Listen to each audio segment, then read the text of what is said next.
Di Indonesia, umumnya kita menggunakan kalender Masehi. Karena itu, tidak mengherankan jika banyak orang lebih tertarik pada pergantian tahun Masehi daripada Hijriah. Banyak orang Islam bahkan senang merayakan pergantian tahun Masehi, sehingga mereka rela mengurangi waktu istirahat hanya untuk bersenang-senang menikmati malam pergantian tahun. Namun, sebagai seorang Muslim, kita tentu menyadari bahwa tahun baru Masehi bukanlah dari Islam. Jika kita merayakannya, itu seolah-olah kita menyamakan diri dengan orang-orang di luar Islam.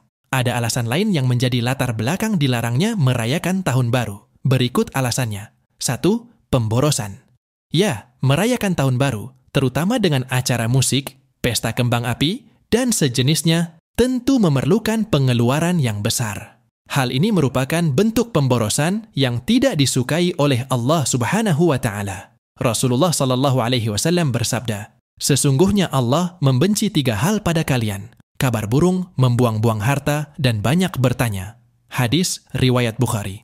2. Begadang sepanjang malam. Salah satu bentuk perayaan tahun baru yang paling umum adalah menantikan detik-detik pergantian tahun tepat pukul 12 malam. Oleh karena itu, orang-orang yang merayakan tahun baru sering begadang hingga dini hari. Begadang tanpa tujuan yang jelas adalah salah satu hal yang tidak disukai oleh Rasulullah. Jika tidak ada keperluan penting, Rasulullah biasanya tidur di awal malam. Diriwayatkan dari Abi Barzah, beliau berkata, Rasulullah Shallallahu Alaihi Wasallam membenci tidur sebelum sholat Isya dan ngobrol-ngobrol setelahnya. Hadis riwayat Bukhari. 3. Meninggalkan sholat. Banyak orang yang merayakan tahun baru seringkali begadang sepanjang malam dan baru tidur menjelang fajar atau pagi hari, sehingga mereka meninggalkan sholat subuh. Bahkan, terkadang sholat Isya juga diabaikan karena acara perayaan sudah dimulai sejak petang. Meninggalkan sholat adalah salah satu dosa besar, bahkan dengan sengaja meninggalkan sholat bisa menjerumuskan seseorang ke dalam kekufuran. 4. Menyia-nyiakan waktu. Merayakan tahun baru dengan berbagai aktivitasnya, terutama yang bersifat hura-hura, merupakan pemborosan waktu. Padahal, dalam Islam, waktu sangat berharga, sehingga Allah bersumpah demi waktu. Di akhirat nanti, seseorang tidak akan bisa beranjak dari tempatnya hingga ditanya bagaimana ia menghabiskan waktunya. Imam Syafi'i menyimpulkan dengan sangat tepat mengenai waktu. Jika dirimu tidak tersibukkan dengan hal-hal yang baik, hak, pasti akan tersibukkan dengan hal-hal yang sia-sia, batil. 5. Ikhtilat. Biasanya, perayaan tahun baru tidak memisahkan antara laki-laki dan perempuan yang bukan mahram.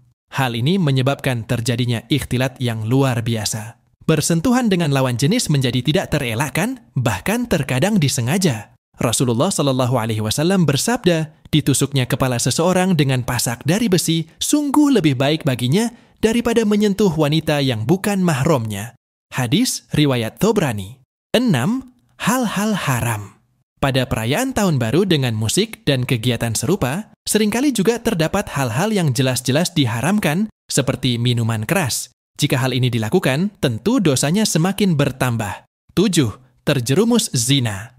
Salah satu hal yang paling serius dalam perayaan tahun baru adalah terjadinya perbuatan zina. Ini bukan sekedar kekhawatiran belaka, karena kenyataannya banyak berita yang melaporkan peningkatan pembelian kondom menjelang tahun baru, dan pada pagi tanggal 1 Januari banyak ditemukan kondom bekas di lokasi perayaan tahun baru.